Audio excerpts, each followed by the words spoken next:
எக்குடி பிறப்பினும் யாவரே ஆயினும் அக்குடியில் கற்றோரை மேல் வருகவென்பர்.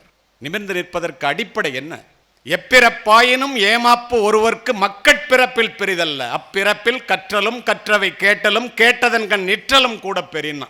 படிடா, படித்தவன் சொல்றதை கேட்கு.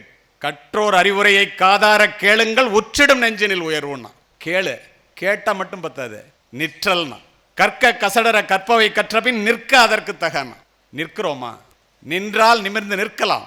எப்படியெல்லாம் சொன்னார்கள். கஷ்டமாக தான் இருக்கும். தொடங்குங்கால் துன்பமாய் இன்பம் பயக்கும் மடங்கொன்று அறிவகற்றும் கல்வி, நெடுங்காமம் முற்பயக்கும் சின்னீர் இன்பத்தின் முற்றிலாய் பிற்பயக்கும் பீழை பெரிதுன்னு.